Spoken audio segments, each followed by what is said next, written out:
Brian's already kind of a boater just on wheels. I mean, how big is his RV? Yeah, exactly. Yeah, you're right. Yeah, he's like a wheel boater. What's up, Michael?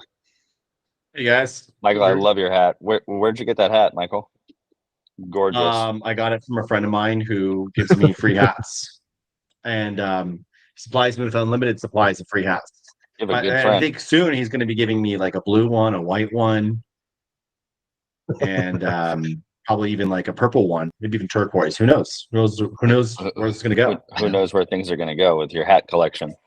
And it's funny, not funny, not funny. Is Ryan? I had an extra hat for you in the car last night, and I didn't give it to you because you guys left early. I had a beautiful black hat in the car back seat with your name on it, Ryan. Boom, boom. So for the podcast audience, we all had some fondue last night. I don't know if you saw that, Drew, on Slack. Go to the general chat on Slack, Drew, just so you can get a little jelly, and you'll see the Florida chapter of the Bullseye family and their wives fondued it up. Yeah. We fondued it. That's awesome. By the way, I am still full. I woke up full. I went to sleep full. I woke up full. I am not eating probably for at least 7 days. That's awesome. But I didn't think I was actually going to make it to bed without just like hurling though. I was like, I overate. I felt like my double chin was just growing by the minute to where it was just like I was going to be, like you guys seen Dune, like that guy that floats around. Like I was like, I'm turning into that guy right now. So I don't know if you can see it, but this is Michael floating in my screen. This is Michael pre-fondue. Okay, let's see.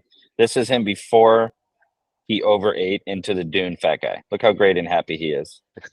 This is anticipation of fondue.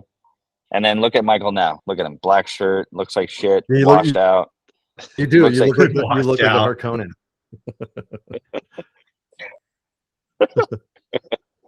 Every time like I see a picture of myself, I'm like, wow, I've gained a lot of weight. And then sometimes like I'll just live my life and I'm like, oh, I'm actually not that bad. I'm like relatively skinny. And then I see a picture of myself. I'm like, what the hell happened to me?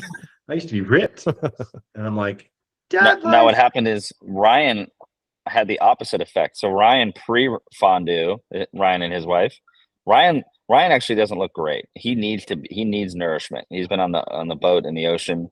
He looks like feed me. And now look at him. He's happy fondue recovering. man. Rations. That's funny. What's left in the freezer? I think fondue is good for like once every 6 months or so. Like because you just overeat like crazy because they give you so much food and you're like, I'm gonna be good for about 6 months. And you just don't eat till the next fondue experience 6 months later. I think what screwed me up was me trying to have a cocktail in there. If I didn't have I think alcohol with cheese it's just a terrible idea. Yeah, it forms like a chemical reaction, a curd type reaction in your stomach. So today we have yeah, go ahead. I was just gonna say it used to be you would want to coat your stomach before you go out. Like this is the Wisconsin trick. Right, because everybody who goes into college immediately becomes a professional drinker, and so you get all these tips and tricks around, how to prepare for the evening, and it's, grease. So as we get older, it's less true. So I just want to point out that Drew has made it into our call today. Eric couldn't make it, and Drew is stepping in. And welcome aboard, Drew. Hey, I've been meaning to join you guys on this thing, so. Life is changing in a positive direction, so be prepared to see more of me. Oh, I like that. So I think on the last call we talked about this AI tool that was really exciting. I wanted to know, Drew, if you have any information on it. But basically, Michael and his team have been testing Midjourney for making videos off listing images, and they're getting a pretty good ROAS for very low cost, obviously, because it's like $60 a month. Do you have any experience turning your listing into a video with Midjourney? We haven't done it yet, but I know the technique because it was something that got released on, like we participated in a I don't know, like an online AI summit that Kevin King hosted, and they presented that idea, and it really left an impression on me, right? Like, what's the power of what they could do? And they just showed like one example use case. Like, how are you guys using it? Like, what's like Michael and Ryan? Like, how are you guys like actually like? What are the messaging like?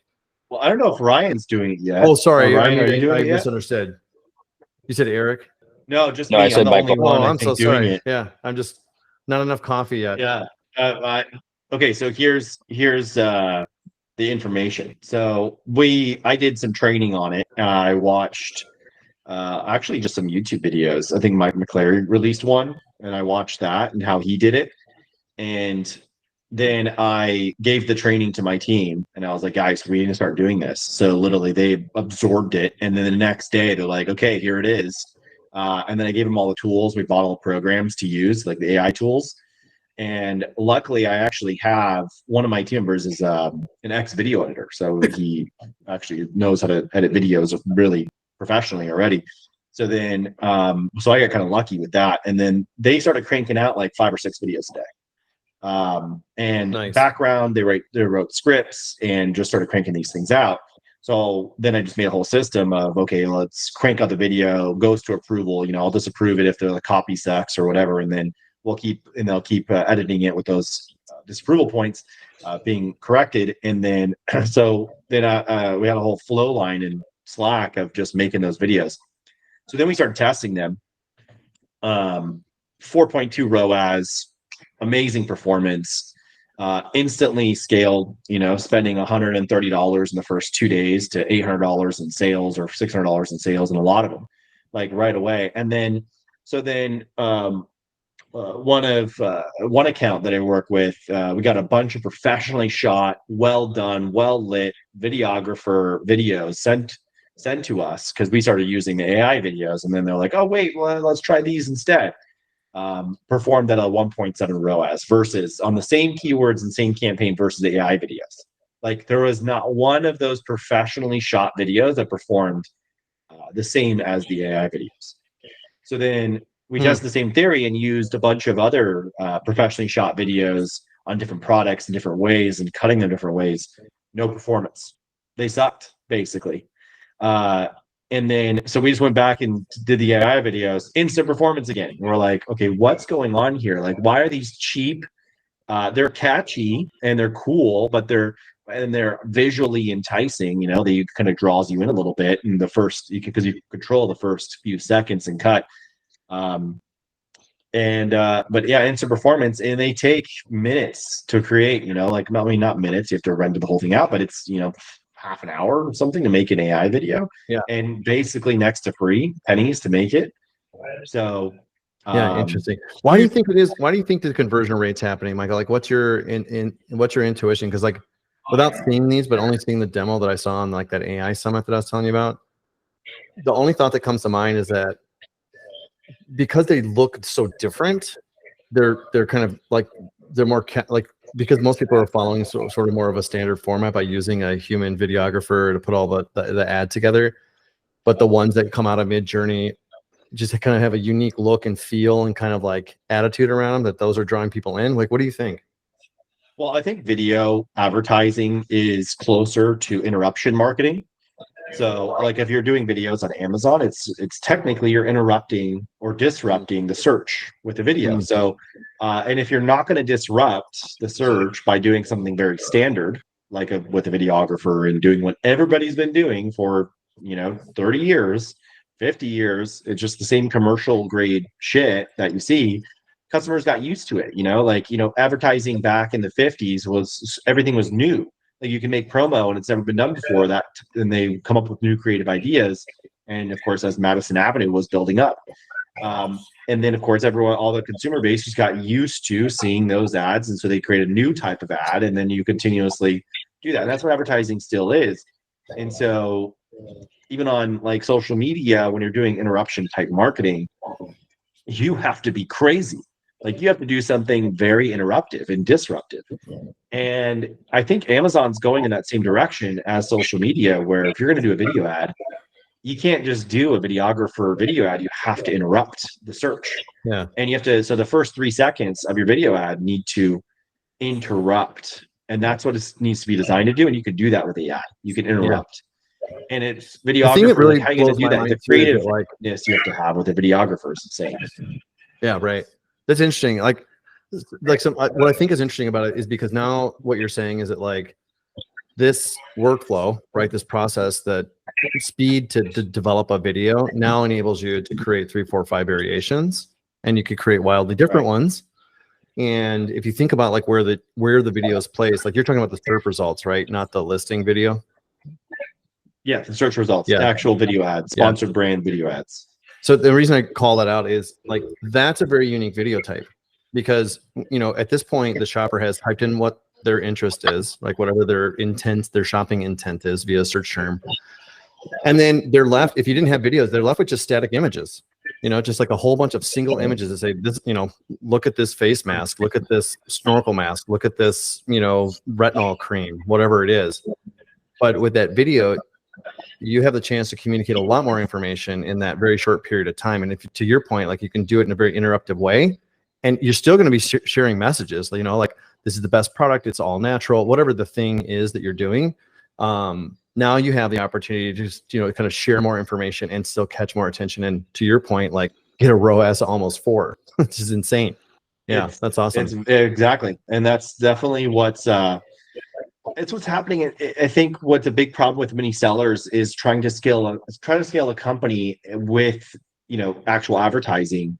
You need to have, if you're going to do one type of video ad for one particular product, it's not enough. You have to have 5 or 6, and to crank out 5 or 6 different cuts of videos, the magnitude of work that is with a videographer and is insane, right? And so, and let alone if you have different sets, because you don't know, like this set could work, this set could not work, but you have to A/B test every single video. With AI, you can A/B test 100 videos in one day if you have the manpower just to make AI videos like that.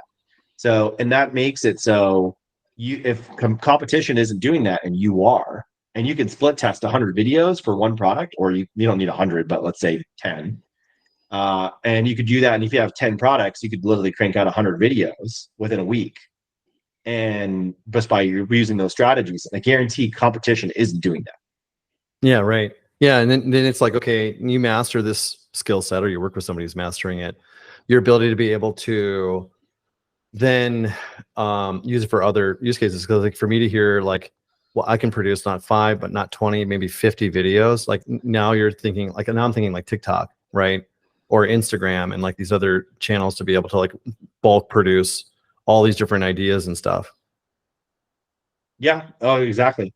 I mean, once you go into that world and let's say, expand the scope into social media with AI video creation to scale a brand, and we can crank out, 3 videos a day for social media based on brand or product features. There's also TikTok Shop, and just pumping them out in the market, and it's a quantity thing. So you can now actually go into quantity of content really rapidly.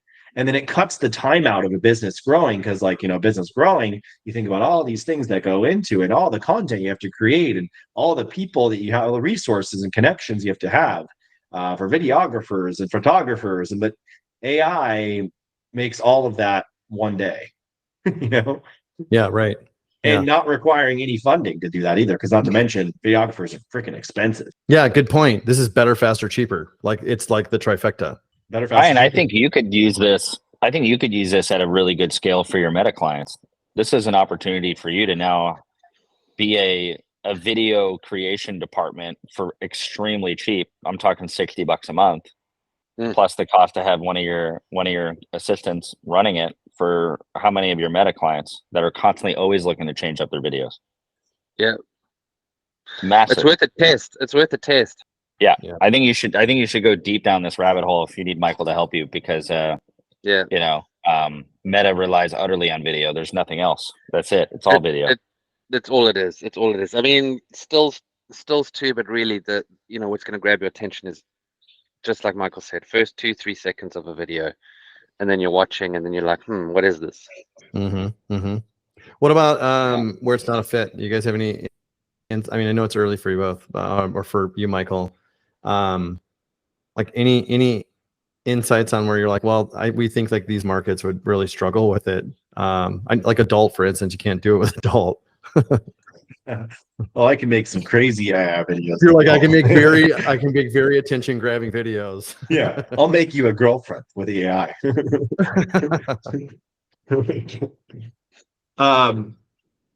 Yeah. I mean, your question is like in terms of. I just want to like, because like it's interesting to play with it, but like, what's your early thoughts on like where this maybe like is probably less impactful, or where do you maybe invert that? It's like you clearly see this as being like very impactful for certain markets, for people to kind of like, if you're in supplements, I'm making that up. If you're in supplements, you should be doing this. Like, how emphatic are you about like which markets are like really should go towards it or potentially avoid it and wait and see? I think that video blankets almost every physical product that you have out there. If you have a physical product, a video should be done for. I don't really see, the only exception is a butt plug. Like, you can't do anything with that. You ain't gonna make a video. You can shove a video of a 360 of the butt plug, but that's like, it's adult, right? Right. Like, or whatever kind of crazy sex toy or items out there. Like, what are you gonna do? Nothing. But you can have a video of the product still. You could. I mean, you could do with the 360, just showing and showcasing it and what it looks like or whatever as an adult. I don't do adult. I'm never probably going to do adult. But for everyday items that is not specialty categorized in 21 and above, tobacco or whatever, but video is been long-standing for, since the beginning and the dawn of advertising. So TV commercials and whatever. So if you're selling a physical product, that video is applicable. In terms of performance of which department or which category performs better, I don't think it's about which category. I think it's about the quality and the interruption style of your video and how well you made it and how creatively you thought it out, And if you're using like a product listing images or you're throwing in some stock photos, it's, the first 3 seconds of that photo that you choose, or the first 3 photos that you're going to make 3D and, kind of have an environmental crazy thing going on. Those are the most important. So, and the ones that, we kind of throw together and it's not really much thought or creativity that goes into it, they don't perform as well as the ones that have some cool idea in the first 3 seconds that's thrown in there. Right. So I think that's why you need 5 or 6 videos, because, you're looking for the video that performs the best. So Ryan, over to you. What's new with Google disrupting the whole world with this secret little Amazon tool? I don't know if you know, Drew, but Ryan found out it's very underground, but Google is allowing conversation between Amazon and Performance Max advertising to see conversion rates and information. So you may no longer need a third-party software to see conversions based on. It's not mainstream yet. It's not mainstream, yet. You're hearing it third, Drew. What's Performance any new Max? news there? Like maybe the audience doesn't know what Performance Max is. What is Performance Max? It's a type of a campaign that you can run through Google, mostly AI driven. But it's not out there for everybody to use. It's invitation only beta. There's very little more than what I've already described before. I went down a rabbit hole and could not get anything on it for us to be able to utilize at this point. So yeah, I have no idea. I have no idea. I have no more further information. I know that it's out there. They're looking at it. It's a thing. It's a little thing somewhere. It's an exciting thing, and I want it now. I don't want to wait. I want it today. Hey, I agree. Yeah, that's interesting. Ryan, what do you think about? Well, just really quickly, Ryan, what do you think about like that? I mean, I've looked into it like just really briefly, but all that code that was released publicly about Google's algorithm, have you sniffed around that? Any highlights or insights that are like interesting for sellers? No, no, I've looked at it. I mean, it's really nothing's coming of it. It's just sort of out there. It's nerdy. There's nothing happening there. It's like Not yet. it's not like stop writing blogs or write more blogs level. No, Yeah, I read an article that because Google's now going to be changing SERP to be more AI focused, so that they're going to give you the information you're looking for. Yeah, it's no surprise. I'm noticing it already. Yeah.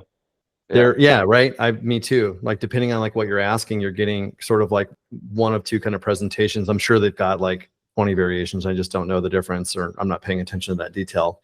But the interesting thing was they put a warning out that it depending on who you are and like the like where you are in terms of like your size, like you may end up like having significant changes to your performance metrics because they're basically going to be booting out a bunch of organic's going further down, the traditional organic. So people are going to be paying less and less and less attention to what was traditional Google now that they're going to be replacing it with new real estate. This AI trip is starting, and we may think right now that it's minor and it's really just a little blurb that gets generated when you make a search, and it's no big deal, and it's kind of whatever at this point. It's like, okay, well, there's a little thing here, there's a little thing there. It's kind of in the background and making things maybe a little bit faster. Yeah.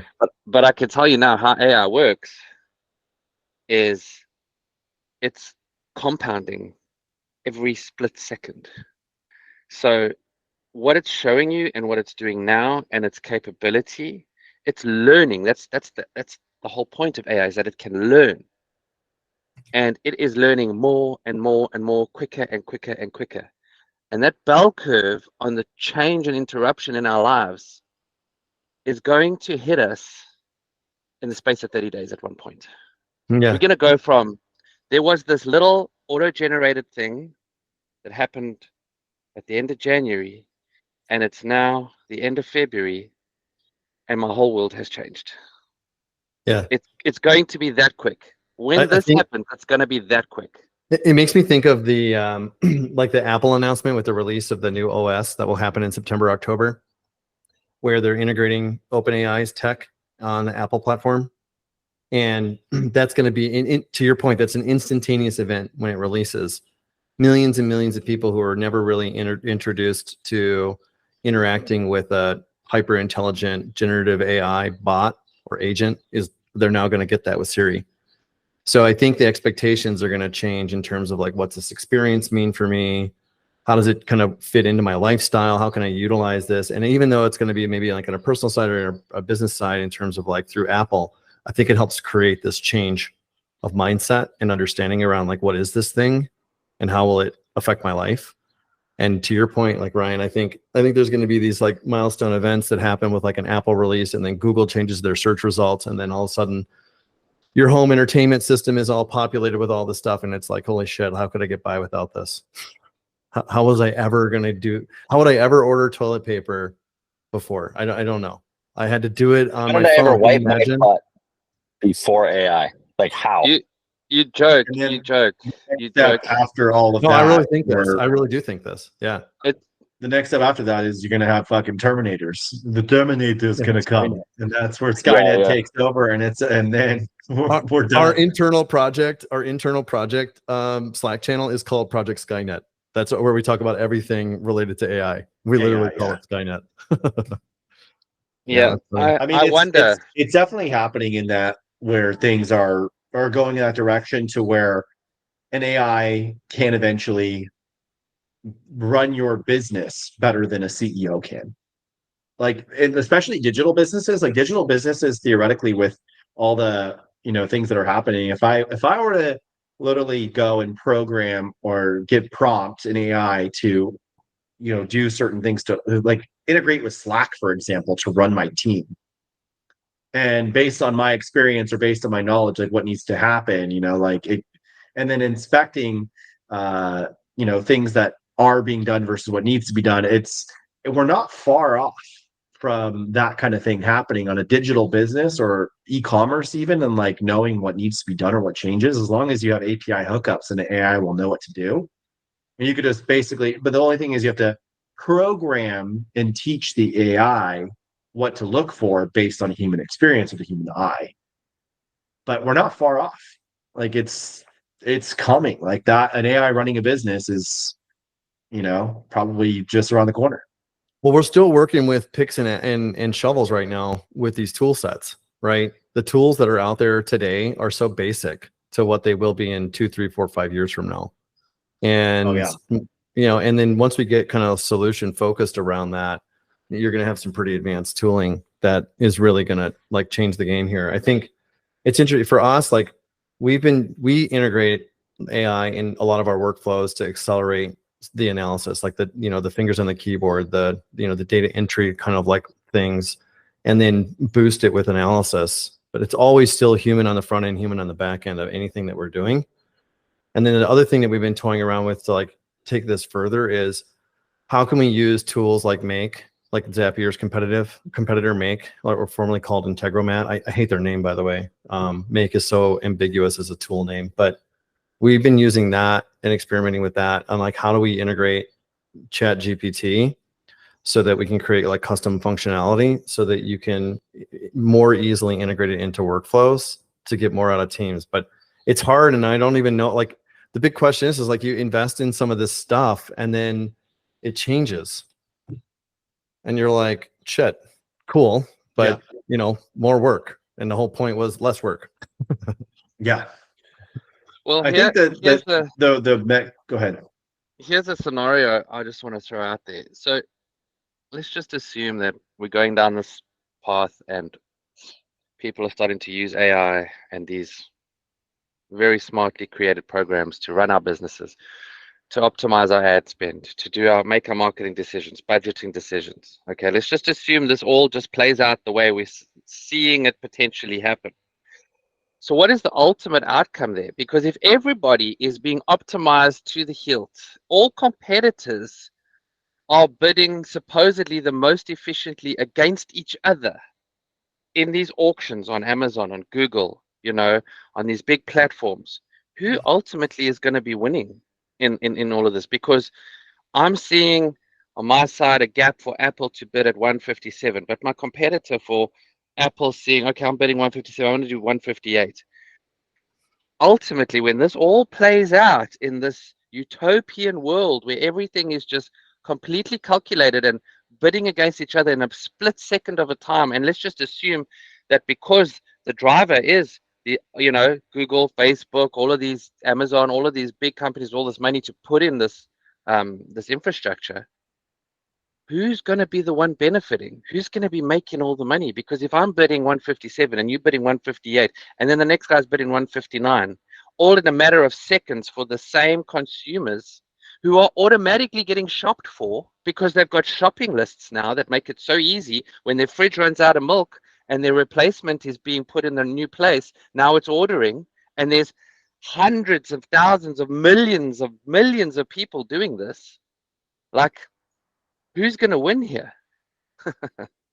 It almost becomes like the end of capitalism, technically, because that means the free market based on ability, competence, and everything goes away. So it's now going to be,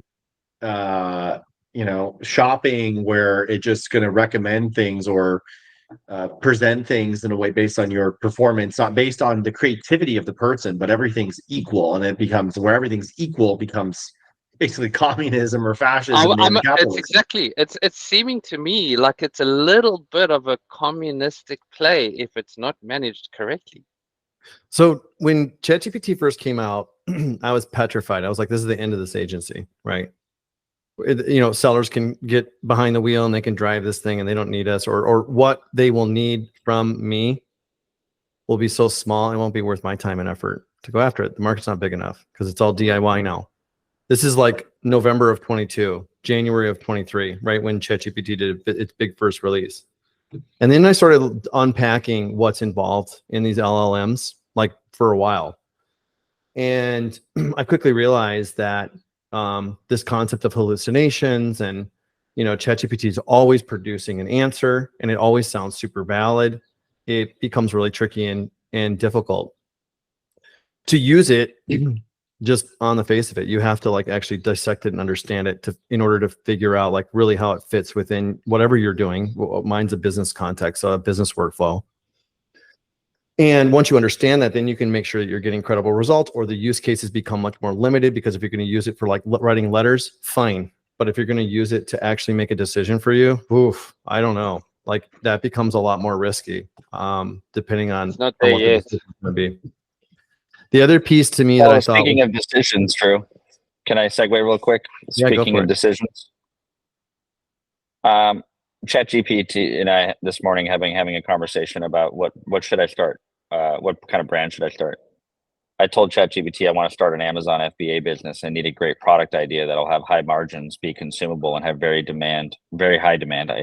I misspelled it, amongst customers with lower competition. What product should I launch on Amazon that fits these parameters? And it actually gave me a list, and it said niche health supplements. And it goes into why. It talks about like vegan, gluten-free, cater to keto diets. He talks about specifically like focusing on a niche, which is actually very good advice. Then he goes into eco-friendly, cleaning products, which is definitely a high in demand growing one. Then it goes into specialty teas or coffees, organic, exotic, premium. Talks about unique blends of flavors that aren't widely available. So he gives little tips on each one. And then he goes into high quality skincare mask, and he says focus on anti-aging, hydration, very specific skin concerns. Then he says premium pet treats, emphasize on grain-free, hypoallergenic, like specific dietary needs for the pet. And then he has two more. He says personalized nutrition bars, and then organic baby food pouches. So I took it a step further and I said, okay, thank you for that. In this above list you generated, which option's the best chance of success? And he said, without a shadow of a doubt, he said premium pet treats. Not amazing. He knew it right away. He said, here's why. The premium pet treat standout is the pet care market is consistently expanding, driven by increasing pet ownership and the humanization of pets. How smart is that? Pet owners are very willing to spend on high quality, specialized products for their pets, viewing them as family members. Holy moly. Then it talks about the repeat purchase potential. Then it talks about the niche opportunities. So now it's saying numerous niches with the pet treat market, such as organic, grain-free, hypoallergenic, breed-specific treats. I love that. Like treats for golden retrievers. Mind blown. Super smart. right? High margins, right? Emotional appeal, just brilliant. So then I said, good, thanks. I did it again. I said, good, thank you. I will launch a premium pet treat brand. What should I call it? Any tips on packaging that will catch consumers' attention? He said, yeah, here, call it this. Poffic Bites, Wholesale Tales, Pet Treats Go, Nature's Paws, Furry Delights. I mean, these are great names. Paw Paradise. Furry Delights. Fantastic. That's my favorite one. Yeah. It's fantastic. Happy Hound. You just Then fired your entire R&D department in your company. It's insane. Then it's tips on packaging. Okay. Eco-friendly materials. Use biodegradable and recycling packaging. Sure. Attractive and professional design. Clear and informative. I love labels. I love all this, and it's great, It's and I really crazy. mean it. I think this is really high quality looking. The next step is like, okay, well, here's all my considerations and constraints, my budget. That's right. I don't have manufacturing relationships. I got to go build those out. I got to formulate it. I got to put a quality like marketing strategy. Where am I going to get them? Where's the biggest market?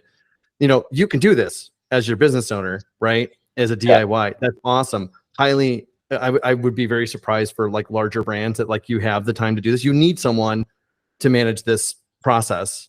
Still, ChatGPT accelerates it for you dramatically, right? To get you, maybe like now you've gone into the niche, right? Yep. You've decided to do pet products. You've decided, what is Furry Delights, and you're going to go after, golden retrievers. How do you know it's going to be golden retrievers? You got to do that market analysis. You got to like all these things have to still be done in order for you to now. But the good news is you now have the free time to get deeper, right? When ChatGPT first came out, every copywriter in the world thought that they were out of a job. And my argument was no. What ended up happening was if you had like we did a podcast like a months ago, or like this is like 6-9 months ago. But the conversation was like, how is this going to affect copywriters? And I was like, it's going to multiply them. So if you had a list of 10,000 emails and you can segregate those into demographics, right? Based on anything that you've got, and you want to run a promo and you want to make it tailored for those audiences. Like the example that we made was that you've got two audiences. You've got kind of the The example is like a men's beauty brand, and you've got sort of two user types. You've got sort of the weekend warrior who's going to like ride a Harley, really into sports, a lot of masculinity, and it's all like kind of free time oriented. And the other one is business. Well, now for you to go whip up those email campaigns and target people more specifically is still a one person's job, and you can do it much, much more quick. You can just multiply yourself. But all of the tough stuff still has to be thought through. ChatGPT won't put all the planning and stuff together for you that's tailored for your business. You still have to you have to manage ChatGPT to get there. Yep. I like exactly. I like where you're going with this, by the way, Ian. It's good. You know where I'm actually going with it? And I just have a complete crazy idea. And this is a great way for the pod to like really move forward for the audience is why don't we start a brand on ChatGPT and do everything based on ChatGPT's recommendation? We'll seed 10 G's into it. And we'll just, maybe 15K. We'll just do everything ChatGPT. Everything ChatGPT. I love this. This is like, and we'll let the audience follow along. Good case study right there. I love it. This is like 100%. the Jungle Sticks case study that Greg Meyer put together at Jungle Scout. Do you remember that? Yeah. So right now, here's what we have. I'm gonna give the audience an update. So we have Labrador Love Treats as a recommended brand name. Yep. So what I did was I said, good. I like your idea of catering to a specific breed on this treat brand, and what breed should I cater to? And it said Labrador is the number one. It's like, great. Out of Labrador, if I cater to them, what would be the name of this brand? And it's Labrador Delights, Lab Tasty Treats, Labrador Love Treats, Happy Labs. Love that. I think that's great. Healthy Labs, Labrador Gourmet, etc., etc. Then it says Labrador brand name. It basically already knows that I'm going to ask which one is the best, and it already said Labrador Love Treats is the recommended one out of these. Why Labrador Love Treats? Emotional appeal, breed specific, health and happiness. So, you know what? I'm in. I'm doing Gave this. you a whole branding board too. Yeah, everything. Yeah, look at this. Marketing strategies. So I'll reach out to a supplier, and what we'll do is we will launch totally just as a brand. We will participate and launch Labrador Love Treats. We'll do a small launch. I won't spend too much money on it. Let's see how it does. I think it'll be fun. Are you guys in? What type of ingredients should a Labrador Love Treat have, particular for a Labrador? Thank you. Like, what's special about the Labrador that he needs a special type of ingredient for his coat, or for, the way that his system works versus other dogs? Have it formulate the product for you, like what ingredients. This is the best.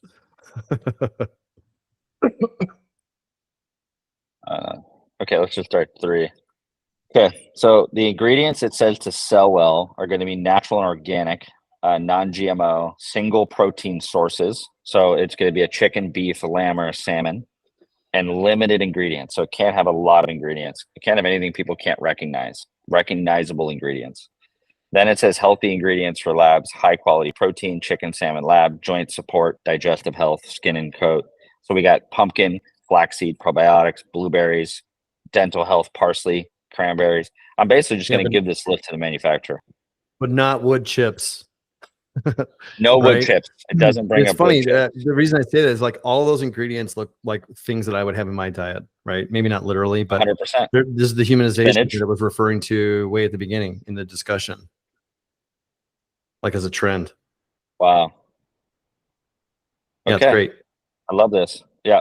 So this is all happening. I'm going to do it. And I'm not going to put a huge amount into it. I'll just order like 500 bags and we'll see how it sells. And we'll just do it as a case study to see how it sells. I love it. All right. Do you need someone to help you with the product launch? Yeah, maybe I can find a good agency that kind of knows their way around product launches. Trade hats for launches. That's what you can do. I love that. I could be a third party consultant. Oh, I'm bringing it all the way back. Cool.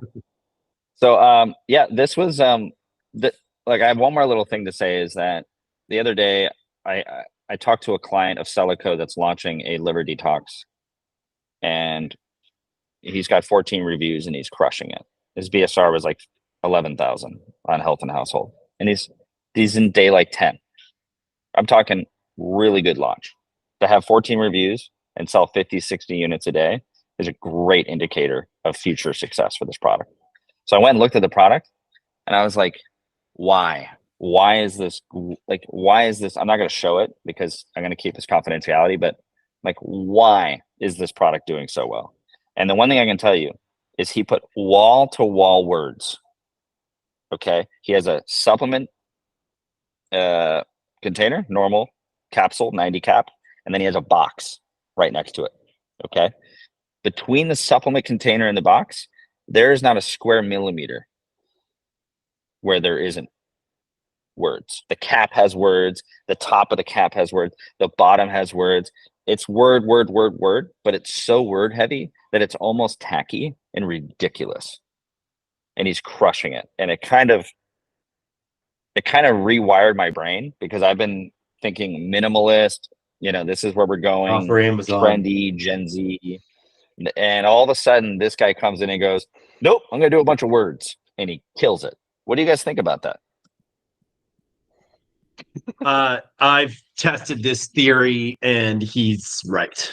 I mean, so for the obviously he's absolutely right. The idea of making the main image so freaking word heavy and so SEO heavy and relevant to the buyer's search. Remember that when a person types something into Amazon or any search engine, they're looking for relevant results. Now, there's also something they're trying to solve by doing that keyword search. There's some pain point. And if you were to include on a blanket statement or a blanket every type of pain point they're looking for, why they typed in that search in the first place, on your main image, your click-through rate is going to be insane because you're hitting all the messages of why they did the search. On any variable search of the same, like liver detox you gave, there's a million ways you can say liver detox. Not a million, but probably like 100.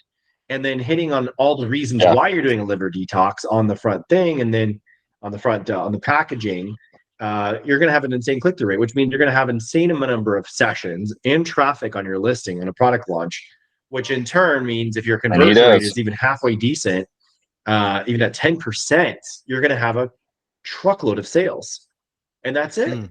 Exactly. If you want to master Amazon, we have about 5. We have about 5 minutes. I want to get Drew's opinion. I just sent the image to Drew. We're not sharing it, but Drew's looking at the listing right now. I'm happy to share it with you guys too. Yeah. But go ahead, Drew. Yeah. No, I mean, it's not a surprise to me. It's so what because Ian can't show the listing. What he's just, and I'm going to very much keep this anonymous, but what he's describing is a hero image that has literally very clear font. It's big enough to be read. All of the ingredients are listed. Benefits are, it's mostly ingredients is what I'm looking at here. And it's readable. You can, from the search results, you know what this product is. Like you literally will know what this product is from the search results, which is unusual, right? I mean, it's not that you wouldn't know what the product is, but like you wouldn't almost have that don't need to go into the listing. Insight. Yeah. Yeah. Yeah. All that secondary information, like what you're answering questions, like what's in this, what's included. It's got full transparency. Yeah, totally. It is like the most transparent product. Like that was probably even by accident or on purpose. He was like, here's my full ingredient list right in the main image. Like, here's everything you need to know. I'm going to disclose everything before you even go into my listing. And he's not going for cool. He doesn't care if it's cool. He just doesn't care. He's like, no, this is what it is. Yeah, I'm looking at it now from search results, and I'm seeing it because it's ranked. Nice job. Yeah.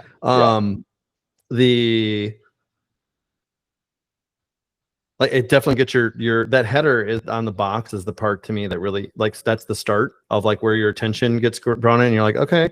And then on mobile, I'm switching over to mobile now. Anyway, just flip my stable data of what I thought was the hot trendy thing to do on Amazon. I was like, okay, now I got to rethink things. Other marketing point, because people read from left to right. from left to right, the first thing you read is liver support, right? And then the second thing you would read is advanced liver support. And the next thing is cleanse and detox. And then it goes down, and then you have the ingredients, but you're going to read it like a book, right? From left to right. And then it also liver support flows into the actual bottle. So as opposed to putting the box on the right side, he put it on the left. And notice the brand, the logo is tiny. No one cares. Yep. He doesn't Logo's care. tiny. This is Amazon professionalism 101. This guy knows Amazon. 100%. He knows the Amazon. By the way, shop. his other products, I'm not going to Yeah, say what they are because they're number one in those categories, so people can find them, and I don't want to call them out. But his other products are number one in their categories, number one, and they're just the same. They are like graphics light, word heavy. Yeah, you know who else does this? There's another company that does this too. Very similar, by the way, which he's probably using as inspiration, is the nutraceuticals. If you guys ever seen nutraceuticals, Yep, I've seen them. yeah, it's the same. They're professional Amazon sellers. Those guys. I mean, they big fonts right in your face. Yep. Huge ingredient call outs. Like It's they're an gonna Amazon really, brand, is what it is. That's It's what an we call it. It's Amazon-eccentric not Thorn brand. on the supplements. It's not Solar Ray. These are big box brands, right? An Amazon brand doesn't play like that. If you're competing with those big brands, you can't be a white bottle with a small little word with a cool graphic. You're dead. So No, you can't be trendy. Thorn can be trendy because Thorn is in every freaking Whole Foods in the United States. It's a different situation. But just for the sake of time, we're going to end it here. On the next week's pod, I'm going to have some supplier prices for the Labrador product. I'm going to start calling today, and we'll you guys we're going to launch some treats with the have the audience follow along. It'll be the Chat GPT launch. I can't wait till we get the first That's going to be a great picture case of the study. dog that actually has taken the supplement, and it's his happy dog that's super healthy. That's it's a Chat GPT dog. Yeah, it'll probably be a robot dog. All right, guys. Well, thanks for joining. Have a great rest of your week, and over and out, everybody. See you later. Bye.